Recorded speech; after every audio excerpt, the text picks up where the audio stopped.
I don't know enough about D&D or Deadlands to make a proper intro to this video. Yeah. This isn't even mine. I don't know where I got it. But yeah, come here. Let's sit down, have a little chat with y'all. There we go. Light, please. There we go. Hey all! My name is Kyle Pepitone, aka the Kyng-Pin parentheses of Spades. And recently, my friend from college has tasked me with drawing weapons for her D&D session. D&D game?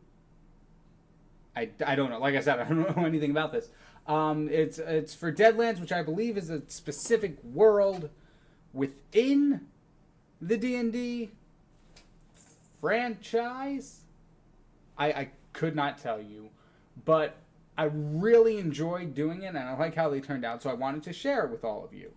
And instead of me just yammering away about my thought process for all four of the weapons, I decided to bring back my friend Tara and have her explain the storyline of the world she's building, explain the characters, and how these weapons manifested. So, and within that, there's going to be just a few questions from me, trying to understand how D&D works. So, let's get right into it.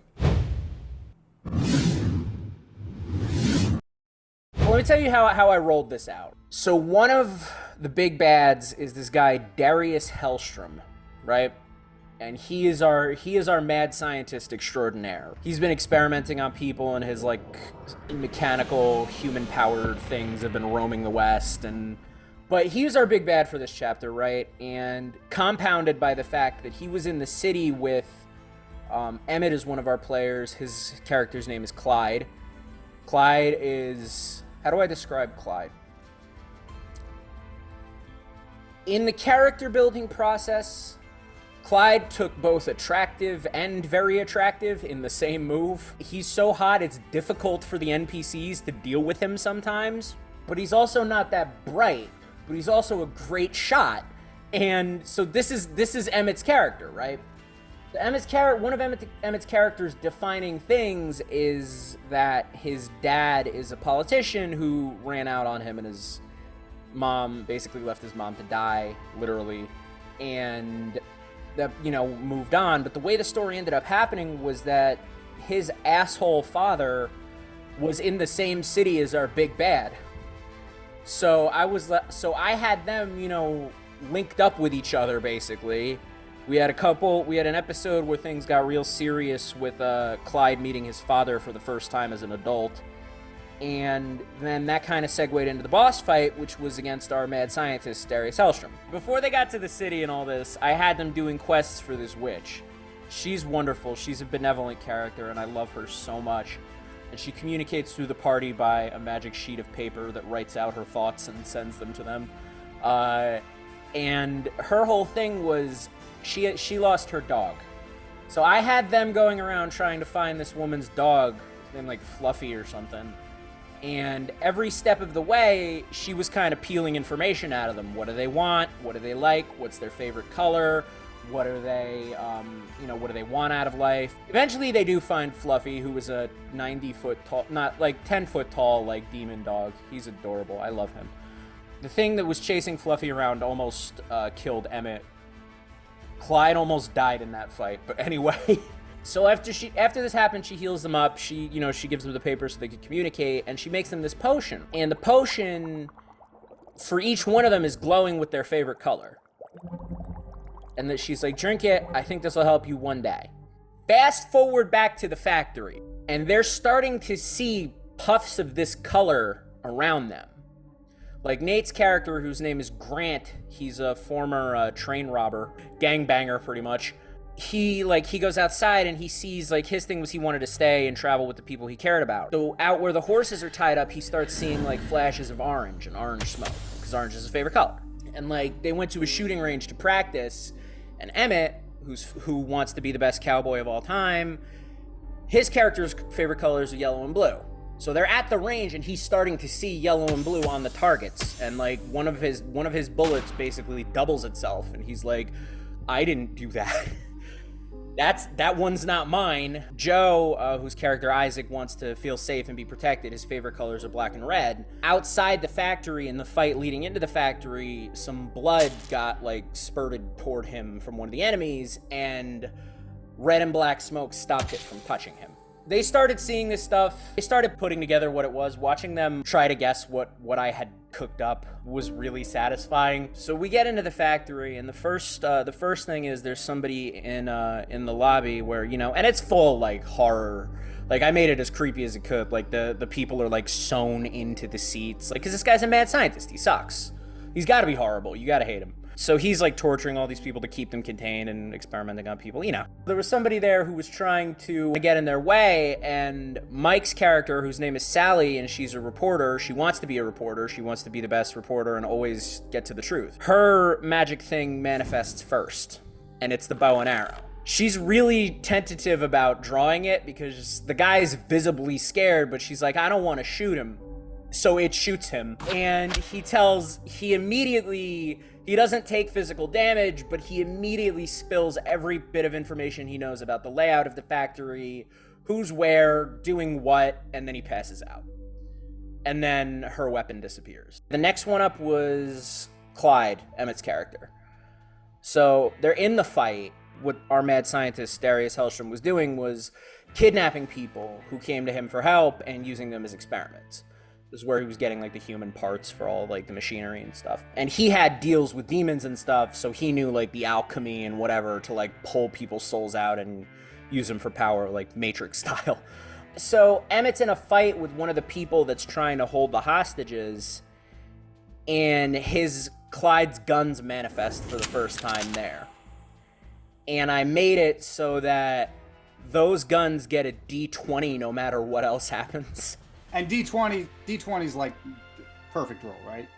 That's the biggest one. Got it. Okay. It's not guaranteed to hit, but it is bigger than anything Emmett has. And Emmett's maxed out in shooting. Like, right. Clyde is strapped, and it goes above that. So it's a D20 on top of once he hits, right? And he knocked this guy out in one shot. You drew 2 rifles, which was super cool. He gets 2 shots. I'm doing it basically per day for now. As they level up and use them more, that might change. But he gets a shot off from one of them on the guy that was holding all the hostages, and it takes him down in one move. That's the end of the fight. People are safe for the time being. Time goes on. We meet our big bad. He's a cyborg. He's been testing on himself too. He's all like carved up and has like mechanical parts and stuff. I made him suck so much, Kyle. When I tell you, this is where my depraved ass was, right? I was driving around listening to Terrible Lie by 9 Inch Nails on repeat. And just coming up in my head with all the night before, like, all the possible ways the conversation could go, because this guy sucks. He's horrible. I hate him. And they all hated him. And by the way, I don't know if you've DM'd a game before, but one of the most satisfying feelings ever is watching your party come together in hatred of the villain you made. And I had this moment where I was sitting at the edge of the table and all 4 of them were staring daggers through me while I was voicing this guy. I was like, I did it! I win! Yes! Like, oh, it was such a cool moment. But he basically gets his ass kicked. And as part of that fight, Emmett used the other rifle that Clyde had. And basically, this guy sees them he's, dying on the ground, and he starts to see that his hostages are getting released. Like, they're guiding the hostages out of the factory where they're held. Basically, he's like, I can't let this slide. He's like, even if I'm gonna die, I'm gonna hurt them on the way out. So he aims his gun to basically blind fire into these civilians, right? And Joe is the closest. I took so much finessing to make sure that Joe was the closest because I wanted this moment to work. When he lets the shot off, that's when the shield manifests for Joe. And it blocks the shot, and then Joe, this was his idea, checks him with it and finishes him off with the shield, just because he, like, the shield lands, it blocks the shot, and then just whack. I was like, oh my god, that's so cool. The last one was Grant, Nate's character. They didn't get to blow the factory up during the fight. I was waiting to see. I had it planned out. Depending on which way they were gonna go, they had the option to blow the joint up, and they didn't take it. After Joe hits him with the shield, he drops his gun out of one hand, and he drops a switch out of the other. The switch gets let go of. It's basically the fail-safe, the failed deadly, to blow the place up in the event he died during the fight. So the hostages got out first, but I tried my best to describe this in slow motion. I don't know if it worked or not, but I was like, you could see, you know, the explosive, like the wave coming through and tearing the building to pieces and stuff. And the people you let out before are free, but you're not clear.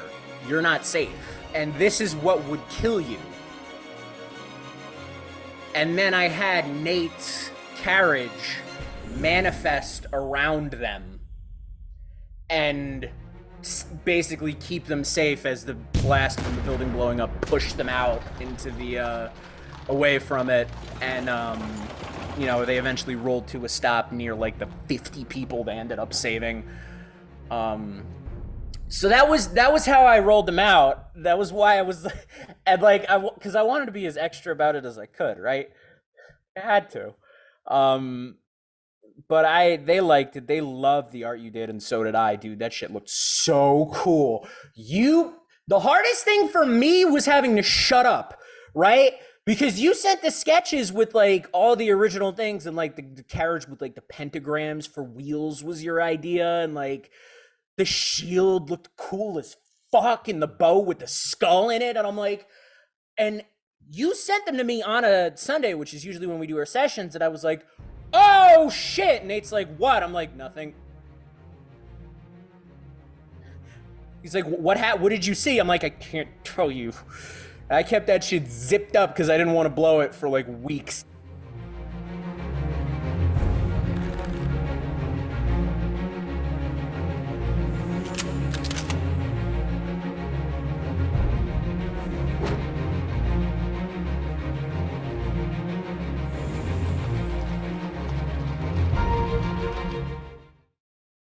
And there you have it. The 4 weapons that I had to draw for Tara's Dungeons and Dragons Deadlands campaign.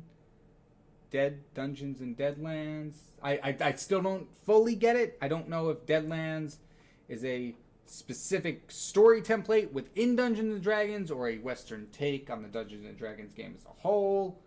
But nevertheless, I had fun designing them. Personally, I couldn't pick a favorite. I think maybe the rifle or the shield is tied for first, with the bow in a close second.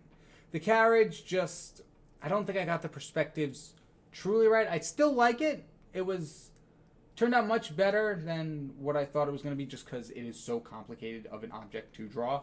But the perspective, especially of the interior, were just off enough to make me be like, I probably could have done better with more training. But everyone liked them. I hope you like them. Let me know down in the comments which one is your favorite. Other than that, all of Tara's links will be in the description below. Twitch, YouTube, socials, the whole 9 yards. She does a whole bunch of stuff. Music, streaming, gaming, all that. And she was even a guest on Heavy's the Crown with Vector and Nicole. And you could check that out in one of the cards, because I forget which direction it shows up in. Hopefully something will pop up. Right? Okay, cool. But that's all I have for you today. Feel free to like, comment, and subscribe. And I'll see you in the next video. I hope to see you all there. Kyng-Pin, out.